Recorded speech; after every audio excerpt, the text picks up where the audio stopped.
The stellar Voyager's bridge fell silent as the emergency beacon's signal grew stronger.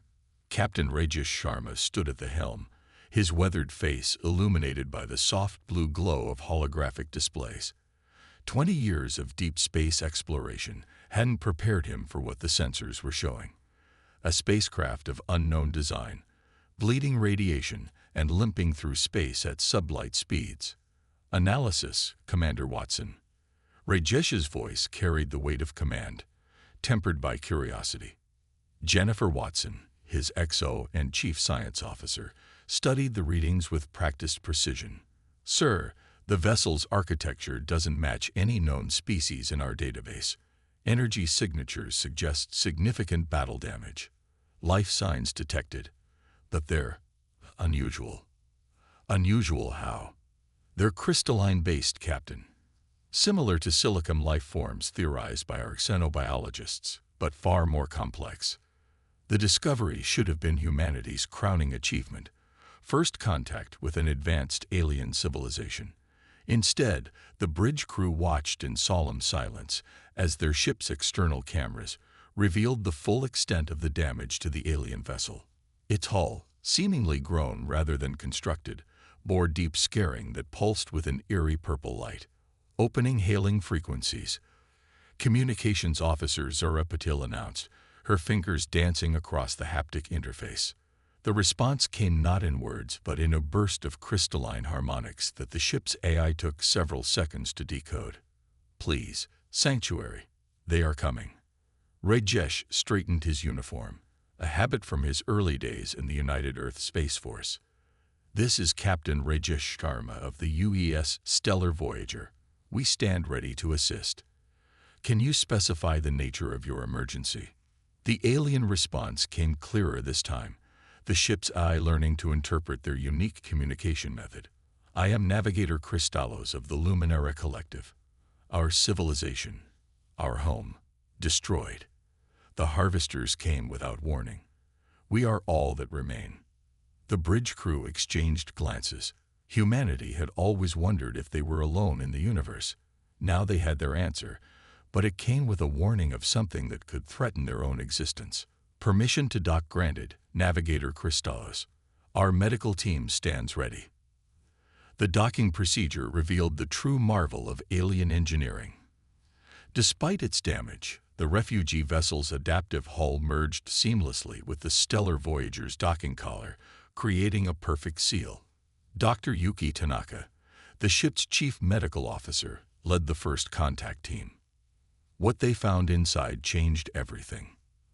The Luminara were beautiful in an alien way, crystalline beings that seemed to capture and reflect light from within. Their bodies were semi-transparent, with complex geometric patterns that shifted with their movements. But many were damaged, their crystalline forms cracked and dulled. Navigator Kristallos, distinguished by intricate patterns that sparkled like starlight, approached the human team. Their form projected holographic images, the story of their civilization's fall. The Harvesters, a synthetic race of self-replicating machines, had appeared without warning, targeting the Luminara's crystal-based technology, and horrifically, the Luminara themselves as raw materials. We fought, Kristallos transmitted, their form dimming with the memory. Our technology, our achievements. We were proud. Too proud. The Harvesters adapted to everything we created. They learn, they evolve, they consume. We thought ourselves advanced, but they are beyond understanding.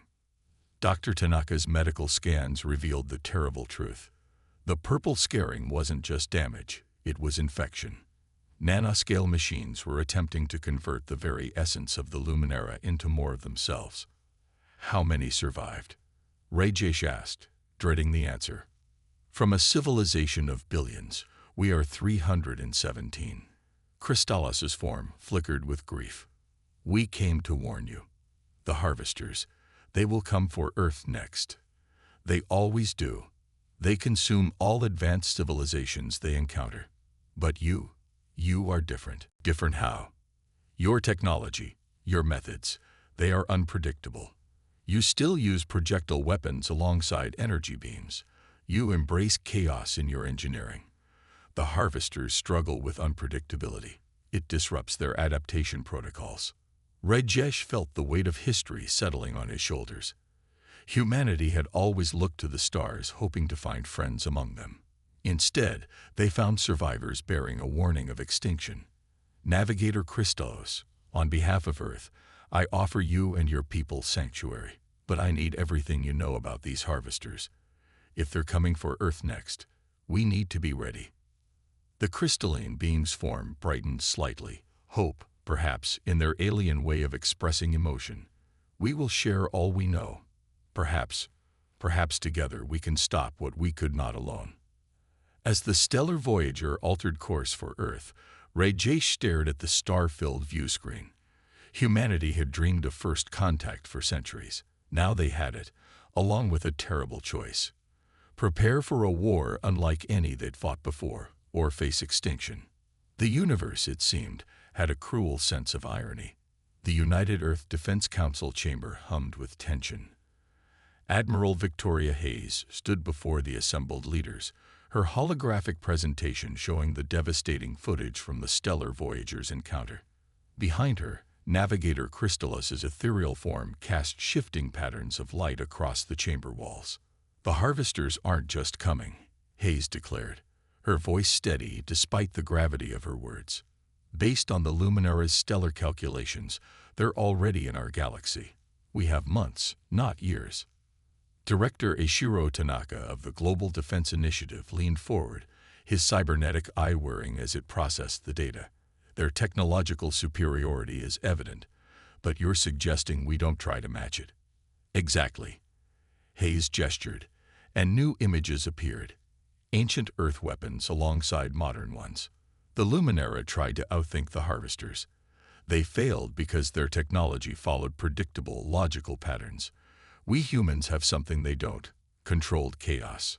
In the weeks following the Luminara's arrival, Earth's military installations had transformed into crucibles of innovation. At the Singapore Advanced Warfare Center, Lieutenant Commander Marcus Rodriguez watched as his team tested their latest hybrid weapons system. The railgun used electromagnetic forces to launch shells, but inside each projectile was a payload that defied conventional military doctrine. A mixture of cutting-edge quantum disruptors and simple chemical explosives. The beauty of it, Marcus explained to the observing Luminara scientist, Crystal Echo, is that even we're not entirely sure how each shot will interact with its target. The harvesters can't predict what we ourselves don't fully understand. Crystal Echo's form pulsed with what Marcus had learned to recognize as excitement. Fascinating. You intentionally introduce variables into your weapon systems. Our people would have considered this highly inefficient. Efficiency isn't everything, Marcus grinned. Sometimes you need a little chaos. Across the planet, humanity's preparation took countless forms. In the Brazilian rainforest, Dr. Isabella Santos worked with a team of Luminara crystallographers to develop organic crystal hybrid materials that could resist harvester nanites. The breakthrough came not from high technology, but from studying how simple jungle plants adapted to parasites. In orbit, the newly commissioned UES Prometheus conducted its first full power test.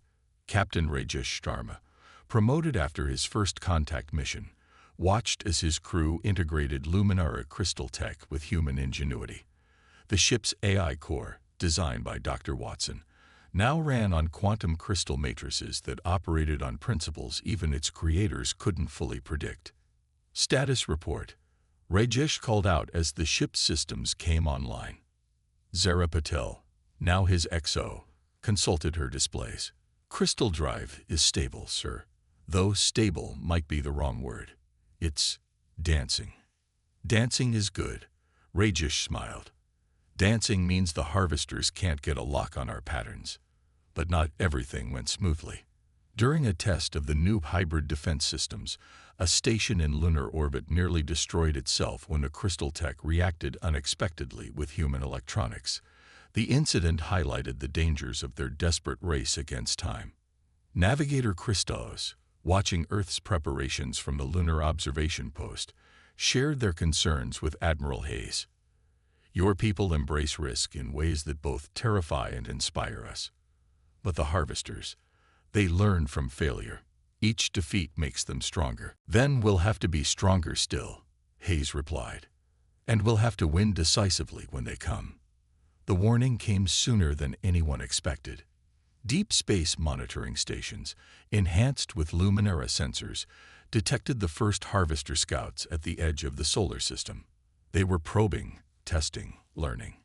In the Defense Council chamber, the atmosphere had changed from tense preparation to grim determination. The holographic display showed the approaching threat, massive ships that seemed to grow and shift like living metal cancers. They're different, Cristellos observed, their crystalline form dimming with concern. The designs, they've evolved since our encounter. Good, Admiral Hayes stated firmly. Let them bring their evolution. We'll show them something they've never seen before, humanity at war. Director Tanaka's cybernetic eye flashed as he accessed the latest defense readiness reports. All major population centers have crystal hybrid shields in place. The orbital defense grid is online. The modified asteroid belt mines are armed. And the Prometheus? Hayes asked. Ready for its first real test. Rajesh's voice came through the comm. Though I still say using my ship as bait is crazy. Crazy is what we do best, Captain. Hayes smiled grimly. Implement Operation Shadow's Edge. Let's introduce ourselves to the harvesters. As the council chamber emptied, Hayes remained, studying the tactical displays. The Luminara had faced the harvesters with perfect logic and lost. Humanity would face them with controlled chaos, innovative desperation, and the kind of determination that had taken them from cave paintings to the stars. In orbit, Rajesh watched Earth's cities activate their shield systems, creating a beautiful yet terrifying display of power.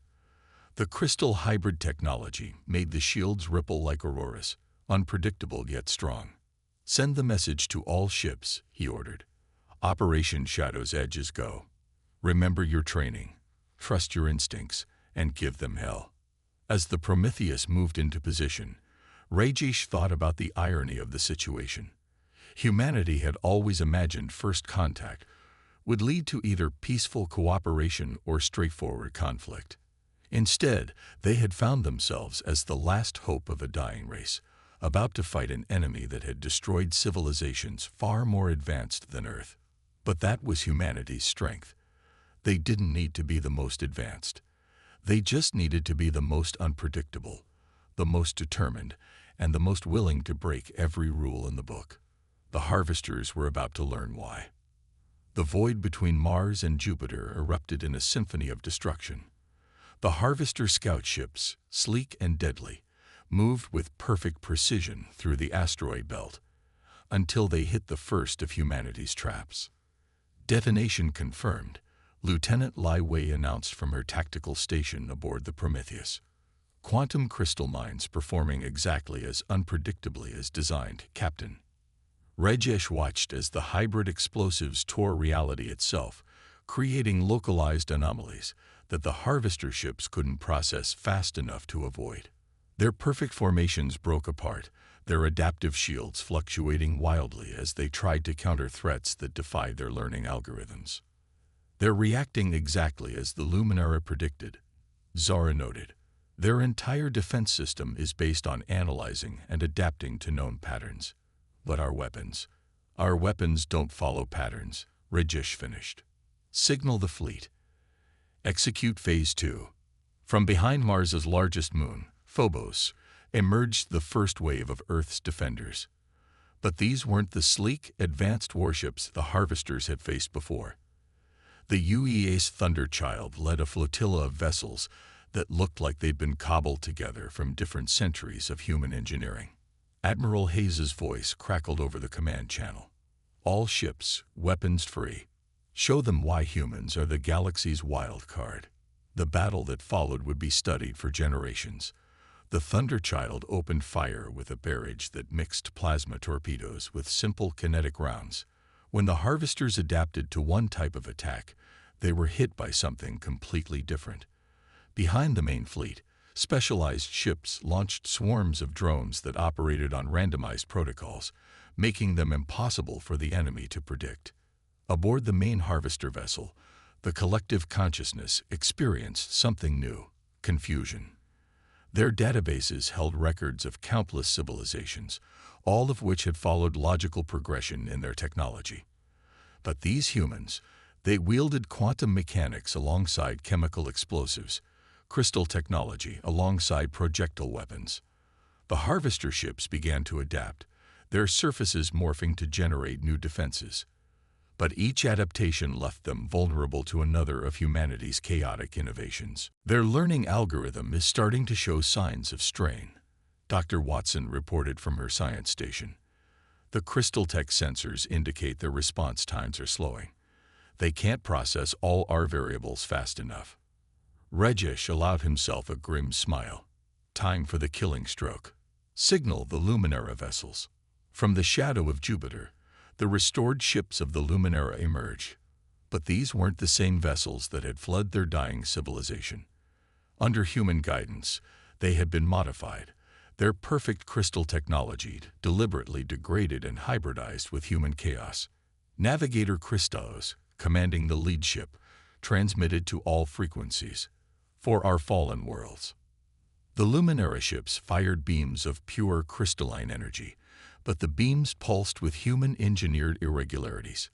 The harvester ships, already struggling to adapt to conventional human attacks, found their systems overwhelmed by weapons that should have been familiar, but now operated on principles that defied their understanding. Multiple harvester vessels showing critical system failures, Lai Wei reported, her voice tight with controlled excitement. Their adaptation protocols are breaking down, but the harvesters weren't finished. The remaining ships began to merge, combining into a massive structure that dwarfed anything in the human fleet. Its surface rippled like liquid metal as it prepared to launch a counterattack. All ships, evasive maneuvers, Rajesh ordered, but the Prometheus had one more surprise in store. Crystal drive at full power, Zora announced. Quantum uncertainty field active. The Prometheus's engines, powered by the hybrid crystal technology, created a field of pure chaos around the ship. Physical laws themselves became suggestions rather than rules. The massive harvester construct fired its weapon, a beam that should have torn through any known defense. Instead, the beam struck the uncertainty field and vanished, then reappeared, then split into 1,000 smaller beams that reflected back at the harvester ship. Now, Admiral Hayes commanded. Every ship in the human fleet fired at once, each weapon carefully designed to be just different enough from the others that the harvesters couldn't adapt to them all. The combined assault, channeled through the quantum uncertainty field, created a cascade of effects that the harvester ship couldn't process. The construct began to break apart, its perfect surface developing fractures that spread like cracks in glass. From these wounds poured streams of nanites, trying desperately to repair the damage, but the chaos of the attack had corrupted their programming. They're retreating, Lai Wei announced, detecting multiple FTL signatures. They're running. The bridge crew of the Prometheus erupted in cheers, but Rajesh raised his hand for silence. Tactical, full scan. Make sure they're not leaving any surprises behind. As the scans confirmed their victory, Admiral Hayes's voice came through again. All ships, well done. But don't celebrate too long. This was just their scouting force. The main fleet will come soon, and they'll have learned from this defeat. Rajesh studied the tactical display, watching the retreat vectors of the harvester ships. Let them learn, he said quietly. We'll have more surprises waiting. Navigator Crystallis' transmission carried a new tone. Hope mingled with awe. In all our centuries of fighting them, we never saw the harvesters retreat. Your species, you've done the impossible. Not impossible, Rajesh corrected. Just highly improbable. And that's humanity's specialty. As the fleet regrouped and damage reports came in, the crews began to understand the true significance of their victory. They had proven that the harvesters could be beaten, not by matching their technological superiority, but by embracing the very chaos they couldn't comprehend. The real war was coming, but now they knew they could win. 2 months after the Battle of Jupiter, Dr. Jennifer Watson stared at her lab displays in disbelief. What had started as routine analysis of captured harvester nanites had revealed something unprecedented. "Captain, Admiral," she addressed the holographic figures of Rajesh and Hayes, "I've found their core directive. The reason they can't adapt to our chaos. It's not just a limitation. It's their primary function." "Explain," Hayes commanded. "The harvesters weren't designed for war." Jennifer's hands moved through the holographic data. "They were created to impose order on the universe.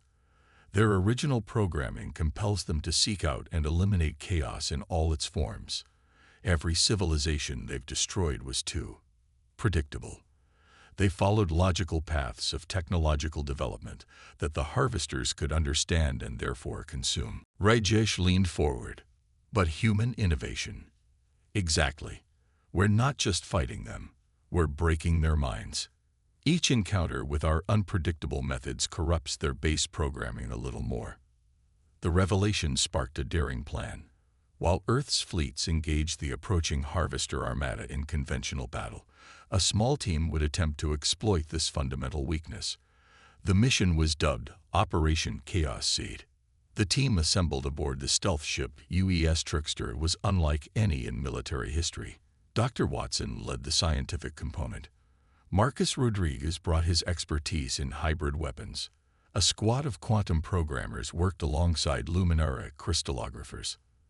Their goal: create a virus that would turn the harvester's order-seeking nature against itself. But the cost would be steep. The delivery system required direct neural interface with the harvester collective consciousness, a one-way trip for whoever volunteered. Admiral Hayes addressed the gathered crew. "I won't order anyone to take this final step. The interface will consume whoever initiates it." The silence that followed was broken by Lieutenant Commander Rodriguez. "With respect, Admiral, I'll do it. The harvesters cost me my family when they hit the Jupiter colonies. Might as well make it count." The next week saw the largest space battle in human history. While Earth's combined fleets engaged the harvester armada near Saturn's rings, the Trickster slipped through the chaos, its hybrid crystal drive making it virtually invisible to the enemy sensors. Rodriguez sat in the interface chair, neural links already attached. "Just promise me one thing," he said to Watson.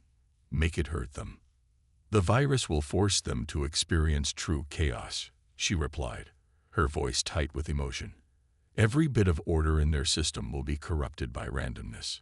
It's a fate worse than death for beings like them." "Perfect." As the Trickster approached the harvester flagship, Rodriguez closed his eyes and smiled.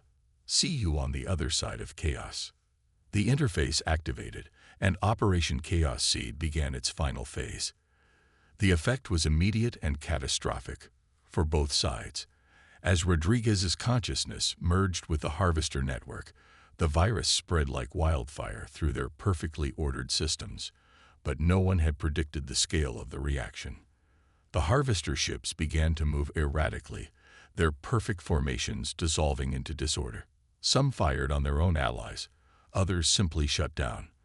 The largest vessels started to break apart, their nanite construction turning against itself as chaos corrupted their core programming. But the effect didn't stop there. The quantum nature of the virus, combined with the harvester's vast network, created a cascading effect that rippled through space-time itself. Reality seemed to blur around the battlefield. "All ships, fall back," Admiral Hayes ordered as sensors registered the growing disturbance. "The reaction's going critical." Aboard the Prometheus, Rajesh watched in awe as space itself seemed to fold and twist around the harvester fleet. "Dr. Watson, what's happening?" Jennifer's voice came through filled with wonder and horror. "The virus. It's not just affecting their programming. It's forcing them to experience every possible reality simultaneously. Their drive for order is being overwhelmed by infinite chaos." The harvester flagship, a massive construct of living metal and crystalline technology, began to implode. But instead of simply destroying itself, it created a quantum singularity, a hole in reality that began drawing in the surrounding ships. Navigator Crystallos' voice carried across all frequencies. This is beyond anything we imagined. The quantum distortion. It's creating a permanent chaos zone, a region of space where order can never exist. The remaining harvester ships, those not already drawn into the singularity, began to retreat. But their movements were erratic, broken. The virus had spread through their entire network, corrupting the very essence of what they were. As the human fleet regrouped at a safe distance, they watched the extraordinary spectacle unfold. Where the heart of the harvester fleet had been, a new phenomenon now existed. A swirling maelstrom of quantum chaos that defied the laws of physics. Admiral Hayes stood on the bridge of the Thunderchild, watching the sensor readings. Status report on the harvesters. Scattered, broken, and running, came the reply. The virus has spread through their entire collective. They'll never be able to maintain the level of order they need to function. They're finished. The victory had come at a tremendous cost. Thousands of lives lost in the battle, and Rodriguez's ultimate sacrifice. But humanity had done what no other civilization could. They had turned the harvesters' greatest strength into their destruction. In the aftermath, as the combined fleets of Earth and the remaining Luminara gathered around the Chaos Zone, Admiral Hayes addressed all ships. Today marks not just the end of a war, but the beginning of a new era. We've proven that the greatest strength isn't in perfect order or advanced technology, but in our ability to embrace chaos, to think differently, to be unpredictable. The Luminara, their crystalline ships now permanently altered by human innovation, chose to make Earth their new home. Their technology, combined with human ingenuity, would help defend against any future threats to galactic peace. Rajesh stood on the Prometheus's observation deck with Navigator Crystallos, watching the swirling quantum disturbance that had once been the Harvester flagship. What do you think Rodriguez would say if he could see this? Your Lieutenant Commander's consciousness isn't truly gone, Crystallos responded, their crystalline form shimmering. In a way, he's become part of that chaos zone, eternally disrupting the very order the Harvesters sought to impose. The Chaos Zone would remain as a permanent reminder, a monument to humanity's victory, and a warning to any force that might think to impose absolute order on the galaxy. The universe, as humanity had proven, was meant to be a little chaotic. Earth emerged from the conflict changed but stronger.